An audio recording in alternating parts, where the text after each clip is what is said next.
Assalomu alaykum aziz kelishuvdorlari, yoshlar kuzatuvchilari. Mana bugun sizlarga xostalar haqida videorolik tayyorladim. Bu ko'rib turgan xostalaring yer hovli gullari hisoblanadi.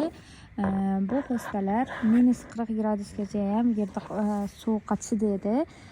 Buni tepa mana ko'rib turgan qismlarini, tepa qismi sovuqda sarg'ayib o'ladi.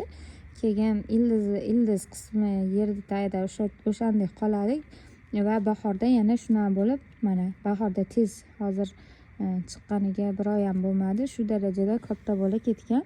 Shunaqa bo'lib har yili katta bo'lib chiqaveradi. Postani 140 dan ortiq turi bor. Har xil sortlari bor. Bu gigant, mana ko'rib turganlaring gigant sortlari. Manisi jicha maydaroq sorti. Manulari ham kattaroq sorti, manunisi maydaroq sorti. Mana yerda ham yana bir xil sorti bor. Mana bu ham maydaroq sorti. Endi bularda biroz ko'payib ketgan, ko'paytiryapmiz ham, xudo xolasa. Bu yana boshqacha sorti. Xo'p, xullas xostalar suvni yaxshi ko'radi. Yaxshi unumdor gruntga ekasiz, misol biagumus bo'lsa, perlit vermikulit aralashtirib ekib qo'ysangiz juda zo'r o'sadi. Buni to'g'ridan-to'g'ri quyoshga ekmaysiz, salqinga ekasiz. Sababi quyoshda barglari kuyib ketadi, haligi xuniylashib ketadi. Bu daraxtlarning tagiga aylanmachasi qilib eksalaring shunaqa zo'r effekt beradi. Nima desa bo'ladi?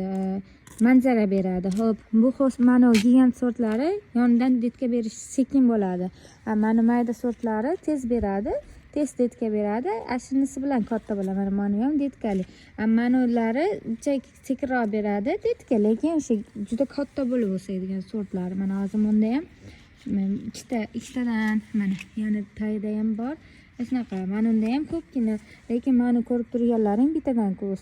Hop, xostalarda suvni yaxshi ko'radi. Ko'p suv beraverasizlar. Qancha ko'p suv ichgan sari shuncha zo'r bo'lib o'saveradi. Bular har birinchi yili yerlaringga moslashadi, ikkinchi yildan keyin zo'r bo'lib o'sadi. Agar tuproq unumdor yaxshi bo'lsa, xosta zo'r bo'lib o'sadi. Tuproq agar holat yaxshi bo'lmasa, xosta sekinroq, kichikroq bo'lib o'sadi. Aytib o'tganimdek, birinchi o'rinda quyoshga ekmaysizlar, suvni yaxshi berasizlar, tuproqning unumdorligini yaxshilaysizlar. Biagumus, torf, perlit, vermikulit shu aralashmaga eksalaring yaxshi, chunki mani tuproq joyimda ko'proq gullarda bo'lib, tuproqni almashtirganim hisobiga bu yerda biagumus, go'ng, perlit, vermikulit, torflari borligi hisobiga yaxshi o'sgan. Mana hozir bu yerda shamshatlarim ham bor, mana bular ham zo'r o'sgan.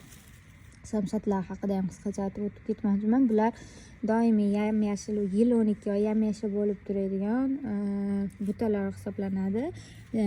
Bular hali bargini to'kmaydi. Mana shunday bo'lib yam-yashil bo'lib turaveradi. Uyga masalan doimiy yam-yashil tursin deb landshaft qildirmoqchi bo'lganlarga tavsiyam mana shu shamshatni ekinglar. Buni har xil sorti bor. Shamshatda hozir bizda sotuvda 20 mingdan 2 qarichli sortlari ham bor. Hozir men yana bir xil sortini ko'rsataman. Uni yerda Beeline sorti bor. Mana Beeline variegat sorti ham bor. Xo'p, xostalar haqida aytaman. Xostalar o'sha quyoshga ekmanglar iloji boricha. Keyin kokosviy chipslar bilan yoki qaralar bilan dementlarini yopib qo'ysalaring juda chiroyli yo'llaringga ko'rk beradi. Hozir moda trend bo'layotgan gullar hisoblanadi. Chunki o'zimga ham imindan yoqadi, ayniqsa gigant sortlari. Ma'lumotlarim foydali bo'ldi degan umiddaman. Xostalar hozirda sotuvda yo'q, lekin tez orada inshaalloh mashmaylarga kelishi kutilmoqda. Kimga kerak bo'lsa Telegramimizga a'zo bo'linglar. 91 666 89 82 nomerga yozsalaring yoki kanal opsiyasida Telegram gruppamizni, kanalimizni linkini tashlab qo'yaman. Hamma joyga dostavka qilib chiqarib beramiz. Mana xostalarimiz sizlarga elinda ko'rishingiz mumkin.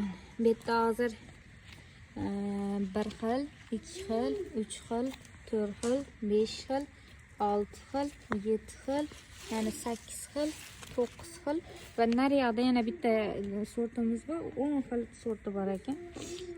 Xudo xolasa hamma sortidan inshaalloh yig'ib o'zim uchun ekmoqchiman.